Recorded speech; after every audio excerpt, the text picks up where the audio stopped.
Bonsoir, merci de vous joindre à nous pour ce nouveau journal de guerre. Au 114e jour de la guerre entre le Hamas et Israël, voici les principaux faits qu'il fallait retenir de la journée à 19h30.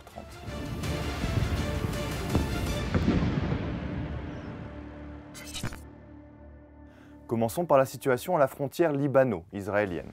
Dimanche après-midi, des affrontements ont à nouveau éclaté le long de la frontière sud entre le Hezbollah et Israël après une manité relativement calme. L'artillerie israélienne a ciblé plusieurs villages, dont Marwahin, Tal al-Nahas, Shehim, Ramia, Maroun el-Ras, Yaroun, Shihin, Jabalin, Nakura, Labouné, Alam et Taïr Arfa. Des obus au phosphore sont tombés entre les maisons à Houla et Markaba, provoquant des problèmes de suffocation chez les résidents et nécessitant une hospitalisation. Dans le même temps, l'armée israélienne a ratissé Kfar Kila avec des mitrailleuses et mené des raids aux abords de Zabkin. Le Hezbollah a riposté, déclarant que ses combattants ont réussi à cibler des soldats israéliens dans la base de Ramim. Le porte-parole de l'armée israélienne, Avirai Adrae, a confirmé les attaques des avions de chasse sur 2 sites militaires du Hezbollah près de Zebkin et Houla. Des sirènes ont retenti au siège de la FINUL à Nakura. Dans la bande de Gaza maintenant, les combats se poursuivent autour de la ville de Khan Younes, dans le sud de l'enclave palestinienne. L'armée israélienne, qui y concentre désormais ses opérations, encercle la ville et y décrit des combats intenses. Des affrontements ont notamment lieu autour des hôpitaux Nasser et d'Al-Amal. Dans ce dernier, les opérations chirurgicales ont cessé, faute d'oxygène, selon le Croissant Rouge palestinien. Le bilan humain depuis le début de la guerre à 19h30, heure de Beyrouth. Selon les derniers chiffres du ministère de la Santé dans la bande de Gaza, au moins 26 422 personnes, dont environ 70% de femmes, de jeunes enfants et d'adolescents, ont été tuées lors des bombardements et des assauts israéliens. De plus, 65 087 personnes ont été blessées à Gaza.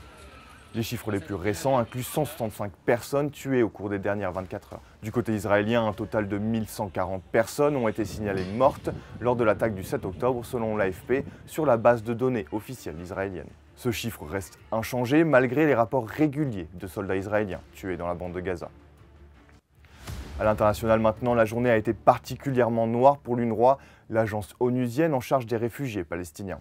Après des accusations israéliennes visant 12 de ses membres et leur implication dans les attaques du 7 octobre, 9 pays ont décidé de couper leurs fonds alloués à l'organisation qui emploie plus de 30 000 personnes.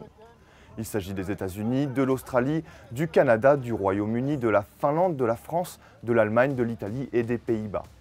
L'UNRWA a indiqué que 9 de ses membres accusés avaient été licenciés, qu'un était mort et que l'identité des 2 restants était en train d'être clarifiée. Une décision qui intervient alors que la veille, la Cour internationale de justice avait ordonné, je cite, de permettre une aide humanitaire efficace pour les habitants de Gaza.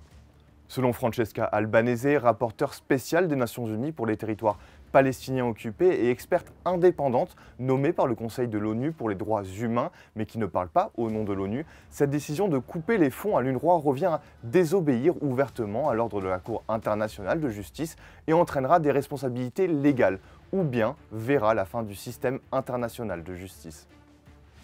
Une décision qui inquiète également le secrétaire général de l'ONU, Antonio Guterres, qui appelle à au moins garantir la poursuite des opérations de l'UNRWA dans le territoire assiégé. Un travail vital pour les Palestiniens bloqués à Gaza alors que l'aide humanitaire entre au compte-gouttes à cause des obstacles israéliens, selon l'ONU, qui estimait mercredi que le territoire était menacé d'une famine imminente. Autre actualité de cette 114e journée, une réunion a eu lieu à Paris entre le directeur de la CIA et des hauts responsables égyptiens, qataris et israéliens.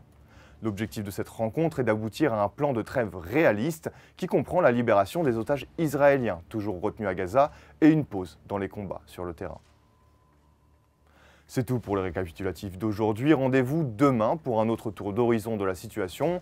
D'ici là, restez connectés sur notre site www.icibeyrouth.com ou dans la section Israël-Hamas et sur toutes nos plateformes de médias sociaux.